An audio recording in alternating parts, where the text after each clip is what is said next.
विकार मरे मत जानियो जो भूबड़ में आग। जैसे क्या बताते हैं कि कुरंग, कुरंग कहते हिरण को, मृग, उसमें एक कान का विषय होता है, अर्थात वो सुरीली आवाज के ऊपर आसक्त हो जाता है। और शिकारी जो हिरण पकड़ने वाले होते हैं शिकारी, वो क्या करते हैं, एक जो यंत्र से, एक वादक यंत्र बाजे में एक ऐसी आवाज निकालते हैं जो मृग को पसंद होती है, और उस शब्द के कारण इतना विवश हो जाता है, वो इतना जो है लाचार हो जाता है कि अपने आप जिस साइड से वो धुन आ रही है शब्द की, उसकी तरफ चल पड़ता है ऐसे। और शिकारी के पास आकर के ऐसे मुख रख देता है उस वादक मंत्र, उस वादक यंत्र के पास में, और ऐसे ऐसे बैठ जाता है, और वो शिकारी उसको पकड़ के बांध लेता है और मार के अपना आहार करता है। वो मृग के बस की बात नहीं है कि वो उधर खिंचा ना चला जाए। फिर सपर्श, कुरंग, मतंग, भरंग और श्रृंगा। कुरंग, मतंग, अब मतंग कहते हाथी को। हाथी के अंदर सपर्श अर्थात काम वासना, रजोगुण अत्यधिक होता है, और हाथी पकड़ने वाले क्या करते हैं, एक हथनी को ट्रेंड कर लेते हैं, और एक जंगल में एक गड्ढा, लंबा चौड़ा गड्ढा खोद देते हैं, उसके ऊपर छत देते थे पतली पतली लकड़ियों की, और उसके ऊपर घास, उसके ऊपर फूस डाल करके, मिट्टी डाल करके और घास डाल देते हैं। ऐसा कर देते हैं जैसे अलग से पहचान नजर नहीं आती कि यहाँ कोई गड्ढा है उस पर छत दी हुई।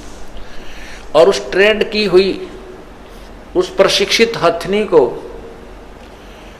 हाथियों के झुंड में छोड़ दिया जाता है। वो सीधी ट्रेंड होती है, सीधी वहां पहुंच जाती है, और वहां हाथियों से स्पर्श करती है, अर्थात उनके शरीर से शरीर अपना टच करती है, उनको वासना के लिए प्रेरित कर देती है।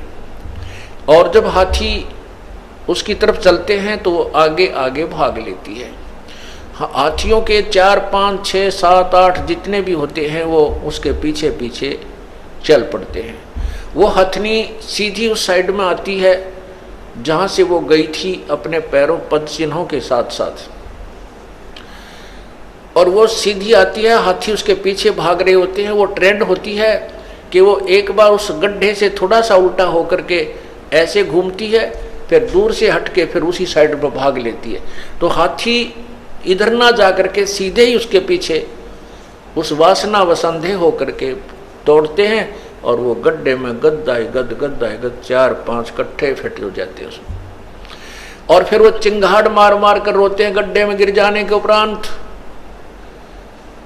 और जब वो बिल्कुल चिल्ला चिल्लू के, फिर वो बाकी हाथी भाग जाते हैं डर के, तो वो वहाँ चिल्ला चिल्लू के अपना नितान खूब बिल्कुल सेट हो जाते हैं। जब उनको ऊपर बैठ के वो हाथी पकड़ने वाले अंकुश ठोकते हैं बुरी तरह, उनको बिल्कुल वहीं से सेट करके जब बाहर निकालते हैं, आगे गड्ढा खोद करके बाहर निकाल लिया जाता है। और फिर क्या करते हैं, उन हाथियों को गांव गांव में, शहर शहर में ले जाकर उसको एक अपना जो है ना सवारी बना लेते हैं, और उससे रोजी रोटी कमाते। सारी उम्र के लिए फंस गया, एक वासना के कारण सारी उम्र के लिए परवश हो गया। फिर बताते हैं रूप, शब्द, स्पर्श, रूप, रस, गंध। रूप जैसे पतंगे होते हैं और दीपक के जग रहा है उसके ऊपर आकर के वो इतने विवश हैं, इतने आसक्त हैं उस रूप के ऊपर वो पतंग उस दीपक को एक अच्छी वस्तु जानकर उसके ऊपर गिर जाते हैं और गिरते ही मर जाते हैं। उस रूप के ऊपर आसक्ता उसको कितनी महंगी पड़ी, अपने जीवन से हाथ धो बैठा।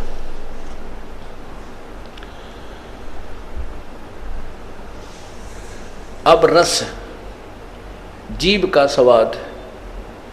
मछली को पकड़ने वाले एक मांस का टुकड़ा एक तार के लोहे के हुक में डालकर कांटे में और रस्सी बांध करके जल में छोड़ देते हैं, और मछली आती है उस मांस के टुकड़े को खाने के लिए मुंह उसमें डालती है, वो झटका दे देता है, उसके वो हुक मछली के मुंह में फंस जाता है, उसको बाहर पटक देता है। अब उस जीव के रस के प्राप्ति के लिए उसने अपनी मछली ने अपनी जीवन बर्बाद कर लिया। वो बाहर आते ही मर गई और शिकारी का आहार बनी।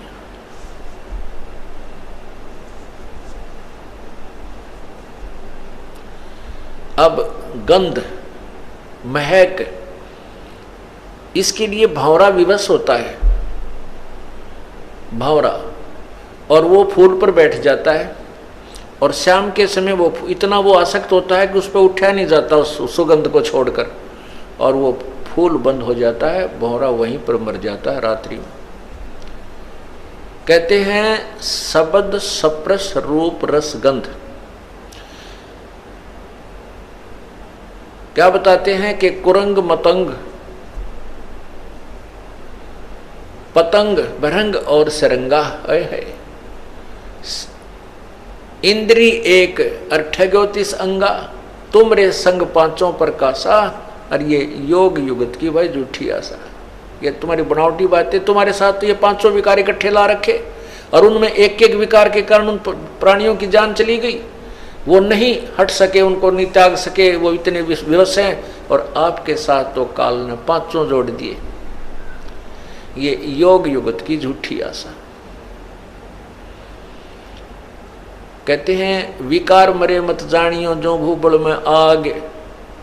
जैसे राख के अंदर अग्नि का अंगार दबा दिया जाता है और ऊपर से वो ऐसी बन जाती है वो राख ऐस कि जैसे ये बिल्कुल गर्म नहीं है और इसमें कोई आग नहीं है। ऐसे हाथ रख कर देख ले तो भी महसूस नहीं होती, ऐसे लगते हैं जैसे ये तो बिल्कुल ठंडा हो गया। और उसने करेड़ कर देखा, राख हटा कर देखते हैं तो और तेज आंच से अंगार निकलता है। कहते हैं विकार मरे मत जानियो जो भूबल में आग। जैसे भगवान शिव को सती पार्वती जी ने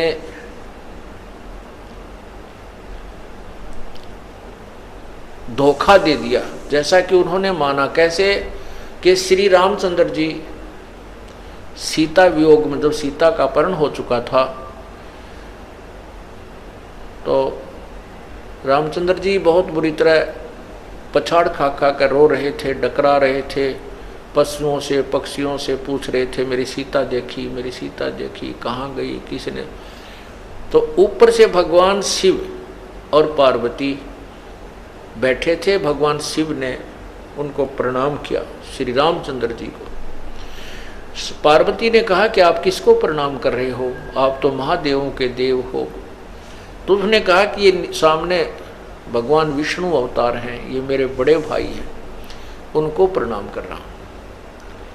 वो कहने लगी ये भगवान है? कहाँ ये भगवान है। पार्वती बोली कि मैं नहीं मानूं, भगवान और रो रहा है। भगवान रोते हैं कभी? तो भगवान शिव ने कहा कि इनकी पत्नी ये लीला करने आए हुए हैं, इनका यहाँ ऐसे ऐसे जन्म है और इनकी पत्नी को कोई उठा ले गया है, उसके वियोग में रो रहे हैं, सीता के वियोग। तो पार्वती जी के मन में ये बात आई कि मैं इनकी परीक्षा लूँगी। भगवान शिव से कहा कि मैं श्री रामचंद्र जी की परीक्षा लूँगी, मैं सीता रूप बनाऊँगी, इनके सामने जाऊँगी, यदि मुझे पहचान लेंगे मैं पार्वती हूँ तो मैं इन्हें भगवान मान लूँगी, अन्यथा नहीं।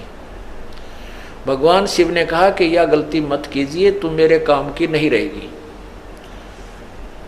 तब तो उन्होंने कह दिया अच्छा जी मैं नहीं परीक्षा लूंगी, लेकिन भगवान शिव का इधर उधर होते ही उसने तुरंत सीता रूप बनाया और श्री रामचंद्र जी के सामने पहुंच गए। तब रामचंद्र जी ने कहा कि हे दक्ष पुत्री, आप यहां कैसे आए, भगवान शिव को कहां छोड़ाए। बड़ी शर्मिंदा हुई और कहा कि आप सचमुच भगवान हो, प्रभु हो, आपने मुझे पहचान लिया। अब पुण्यात्माओं यहां पर देखना, गीता जी में लिखा है तीसरे 7वें अध्याय के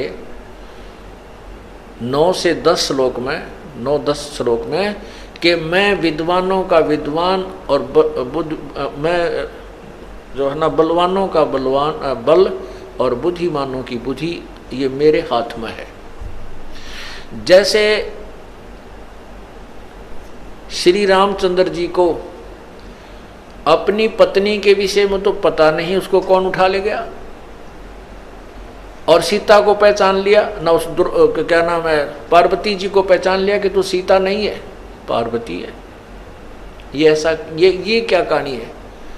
अब पहले तो ये संत ऋषि जन कह दिया करते तो लीला कर रहे थे, या कि लीला थी भाई, ये कोई नाटक कर रहे थे कि भाई ऐसे करना ही था, बुरा हाल हो रहा है, रो रहे हैं। नहीं, ये काल के हाथ में रिमोट है।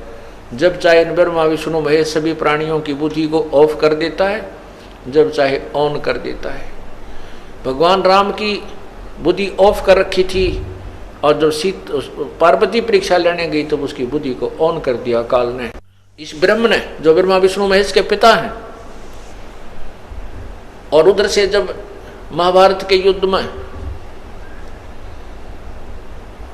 अर्जुन को शक्ति दे दी और ना जाने कितने सैनिकों की हत्या कर डाली इसने, और वही अर्जुन, वही धनुष, जब भगवान श्री कृष्ण जी की मृत्यु के उपरांत और यादों का जो पूरा द्वारका ही नष्ट हो गई थी, पूरा कुल नष्ट हो गया था, उसके बाद श्री अर्जुन जो है गोपनियों को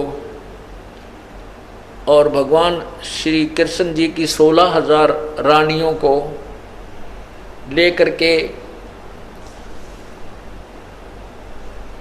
आ रहा था। रास्ते में जंगली लोगों ने अर्जुन को पीटा और सभी औरतों के गहने छीन ले गए, लूट लिया उनको, और कुछ एक औरतों को भी अपने साथ ले गए। अर्जुन का हाथ भी ना उठा, वही धनुष था, वही अर्जुन था। तब अर्जुन रोता है कि ये कृष्ण बड़ा छलिया था, इसने हमारे साथ धोखा ही धोखा किया। जब हमारे से पाप करवाना था, जब मुझे शक्ति दे दी, और आज मैं खड़ा खड़ा पिट रहा हूँ, वही अर्जुन हूँ और वही बाण है, आज मेरे से बाण उठाया भी नहीं जा रहा है, मेरी शक्ति कहाँ गई। परमात्मा बंदी छोड़, कबीर साहब कहते हैं, जो तुम्हें सबको नचा रहा उसका तो तुम्हें पता नहीं, श्री कृष्ण छलिया नहीं था, ये तो वो काल था जो इनको सबको नचा रहा है। अब उधर से भगवान श्री शिव जी को पता चला कि पार्वती आप परीक्षा लेकर आई हो। अब ऑन कर दी बुद्धि काल ने उसकी, शिव जी की, कि नहीं तू परीक्षा लेकर आई है।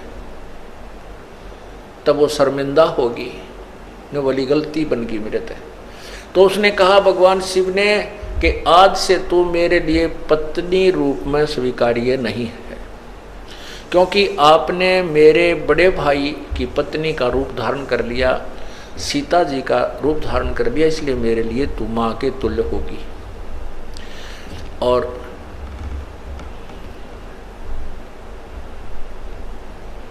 उससे बोलना, बातें करना बंद कर दिया। पार्वती ने 1 दिन देखा, 2 दिन देखा, 10 दिन देखा, कि फिर वो जान गई कि पक्का हट कर दिया, अब ये नहीं बोलेगा, इसलिए क्यों ना कुछ दिन अपने मायके चली जाऊं, कुछ दिन में ठीक हो जाएंगे ये। अब मायके गई तो वहां क्या देखा, वहां देखा कि राजा दक्ष, उनके पिताजी ने एक यज्ञ कर रखी है, उस यज्ञ में सभी को आमंत्रित किया है, ब्रह्मा को, विष्णु को, लेकिन शिव को नहीं बुलाया। अन्य देवता भी बुला रखे हैं। इस बात से उसने जाकर के अपने माता पिता से कहा कि आपने अपने दामाद शिव को क्यों नहीं आमंत्रित किया, हमें क्यों नहीं बुलाया।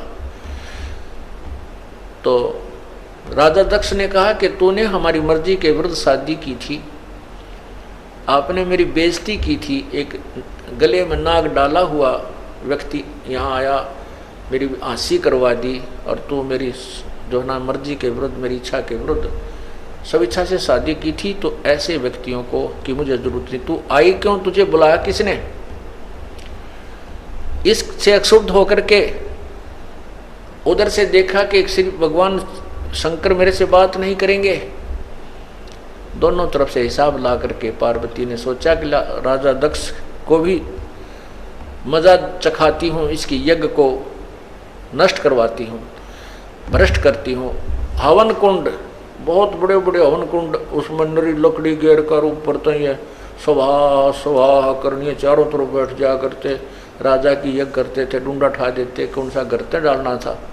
तो नरा घी घेरो तो पूरा भट्ट बड़ा था। तो पार्वती जी ने उसके अंदर छलांग लगा दी, अपना जीवन लीला समाप्त कर दी, आत्महत्या कर ली। उधर से जब श्री शंकर जी को पता चला, भगवान शिव को पता चला, तो वो आए और राजा दक्ष का सिर काट दिया।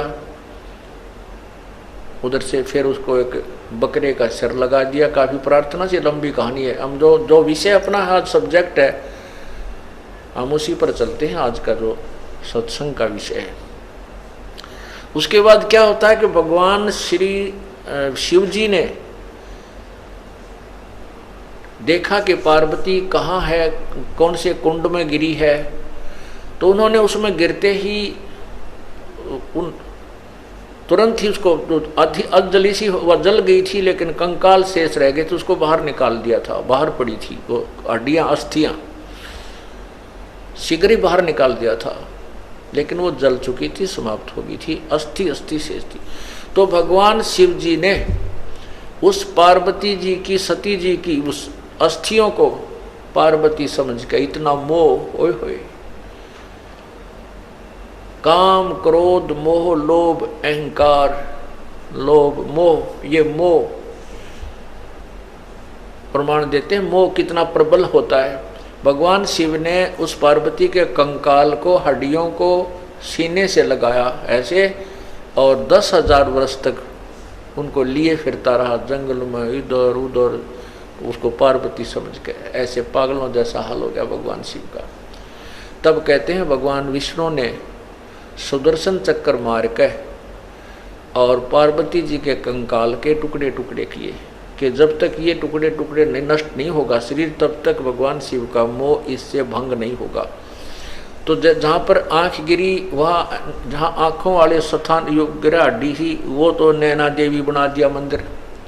जहाँ पर धड़ गिरी, वहाँ पर वैष्णो देवी का मंदिर बना दिया। ऐसे ये मंदिरों की स्थापना हुई। अब इसमें काफ़ी सत्संग में बहुत सा निर्णय आपको मिलेगा। अब जैसे नैना देवी का मंदिर क्यों बना, वैष्णो देवी का मंदिर कैसे बना, जहाँ पर भगवान शिव के, पार्वती जी के जो अस्थियाँ थी, उसका धड़ गिरा था नीचे का हिस्सा, उसको वहीं पर जमीन में गाड़ कर अंतिम संस्कार किया गया, और उसके ऊपर एक यादगार बना दी, गुंबद सा बना दिया कि आने वाले समय में ये यादगार बनी रहे कि भगवान शिव के ने ऐसी लीला की थी, पार्वती ऐसे हुआ था, और उसकी यहाँ पर ये धड़ को अंतिम संस्कार किया गया था। जहाँ नैन पड़ी, वहाँ पर नैना देवी का भी इसी प्रकार यादगार बनाई थी कि आने वाले समय में कहीं न ऐतिहासिक बातों को कोई झुठला ना दे। अब उसकी पूजाएं शुरू होगी। वो एक मात्र यादगार हैं, वहाँ पूजा करने से कोई लाभ नहीं होता। अब क्या होता है, अब भगवान शिव का वो मोह भंग हुआ कि तू तो अस्थियाँ लिया फिर रहा था, ये तो पार्वती नहीं थी। फिर उसके मन में आया कि देख तेरे साथ कैसी समस्या ही कि एक वासना तेरे अंदर जो काम रूप है, जो काम तेरे अंदर है, वासना है, स्त्री की इच्छा जो है, इसके कारण ही तो मैंने विवाह किया। और विवाह किया तो मेरे साथ धोखा किया, पार्वती ने मेरे से झूठ बोला और पीछे से जाकर उसने सीता का रूप बना। मैं सबसे प्रिय समझता था इसको कि ये मेरे सामने कभी झूठ नहीं बोलती, उसने मुझे धोखा दे दिया। तो क्यों ना ऐसा यत्न करूं कि मैं अपने इस विषय वासनाओं को, अपने रजोगुण को, अपने काम को समाप्त कर दूं तपस्या करके, मुझे भविष्य में स्त्री की आवश्यकता ही ना पड़े। इस उद्देश्य से भगवान शिव ने 88,000 वर्ष तक तपस्या की और कहते हैं कामदेव को नष्ट कर दिया। ये काल बड़ा चाल है, चालबाज है।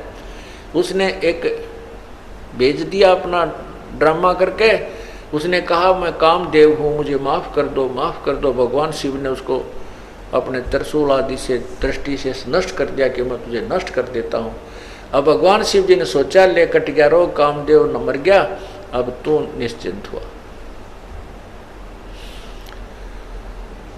अब कुछ वर्षों के बाद काल भगवान को याद आई बात। कुछ वर्षों के बाद काल भगवान के मन में आया कि इस प्रकार जैसे आज भगवान इस शिव ने साधना करके और ये मान लिया है कि मैंने अपनी वासनाओं को नष्ट कर लिया, आने वाले समय में इसकी देखा देखी और भी कोई ना कोई ऐसे बैठ जाएंगे, और ये ऐसे बैठने लगे तो तेरा काम बंद हो जाएगा, क्योंकि संतान उत्पत्ति होगी नहीं, तू खाएगा कहाँ से। इसको ये चिंता और लगी रहती है। उसी समय रिमोट से, क्योंकि 21 ब्रह्मांड के जितने भी प्राणी हैं और जिनके हेड जो हेड ऑफ द डिपार्टमेंट्स हैं, उन सब के रिमोट इसके हाथ में है।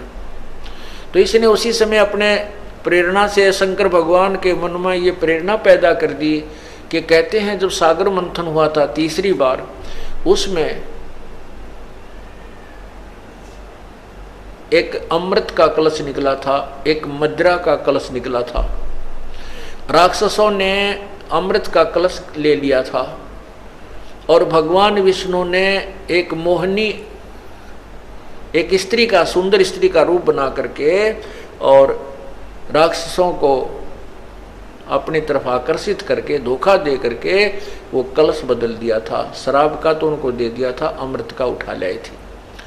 तो उनके मन में आती है, भगवान शंकर के मन में ये आई कि उस समय भगवान विष्णु लड़की के रूप में, स्त्री के रूप में कितने सुंदर लग रहे होंगे। आज मैं चल के उनके पास, विष्णु जी के पास चल के उनसे प्रार्थना करता हूँ कि आप अपना वो रूप बनाइए, दिखाइए मुझे जो आपने सागर मंथन के समय राक्षसों को धोखा देने के लिए बनाया था, स्त्री रूप बनाइए। क्योंकि उस समय मैंने विष को ग्रहण कर लिया था और मुझे नशा बन गया था, मैं नहीं देख पाया था। इतना विचार करके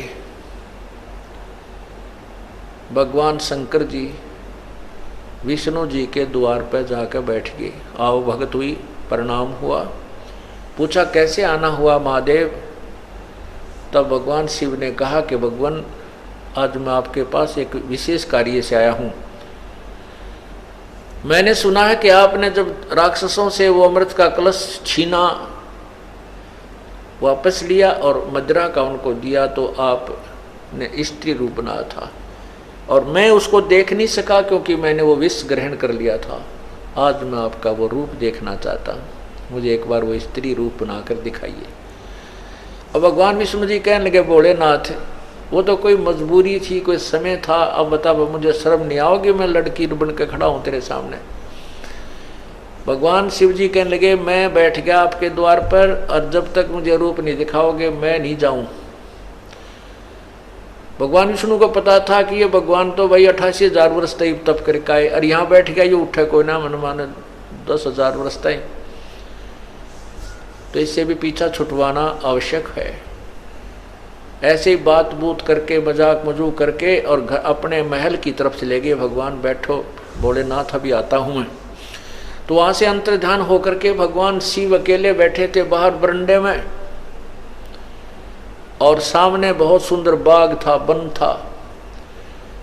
थोड़ी सी दूरी पर भगवान विष्णु ने सुंदर लड़की का रूप बनाया, अर्धनग्न शरीर उसका, और भगवान शिव ने इधर देखा, कोई नहीं देख रहा है तो उठकर चल भाग लिए उस लड़की के पीछे।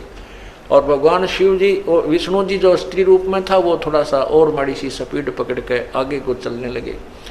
आखिर में भगवान शिव ने दौड़ के उसका हाथ पकड़ दिया। तब तक भगवान शिव की बहुत बुरी हालत हो चुकी थी, जो यहाँ वर्णन भी नहीं की जा सकती, उनके इतिहास में लिखा है। उसी समय भगवान विष्णु जी ने अपने विष्णु रूप बना लिया।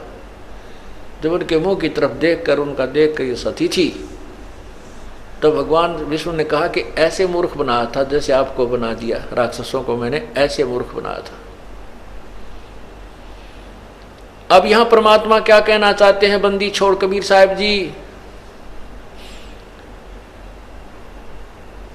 कहते हैं जैसे अग्न काष्ठ के माही है व्यापक पर दिखे नाही, ऐसे कामदेव पर चंडा व्यापक सकल दीप नो खंडा।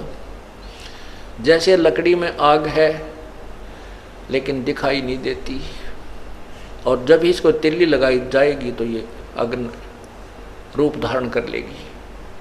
कहते हैं जैसे अग्नि काष्ठ के माही है व्यापक पर दिख नाही, ऐसे काम देव पर चंडा और व्यापक सकल दीप नौखंडा। विकार मरे मत जानियो जो भूबल में आग, इसका तरीका ही दूसरा है। इसको विकारों को नष्ट करने का जो काम क्रोध मोह लोभ अहंकार रूपी शब्द सप्रस रूप रसगंध आदि हैं, इनको नष्ट किसी हठ योग या क्रिया से नहीं किया जा सकता। इससे तो ये सिर्फ एक कुछ समय के लिए ऐसा लगेगा जैसे भूबल में आग होगी हो, ऊपर राख ठंडी हो जाती है लेकिन अंदर ज्यों की तो विद्यमान रहती है। इसका तरीका है ज्ञान प्रथम, ज्ञान के बाद फिर सिमरण, जो श्वास का सिमरण है, इन विकारों को बिल्कुल धीरे धीरे नष्ट कर डालता है।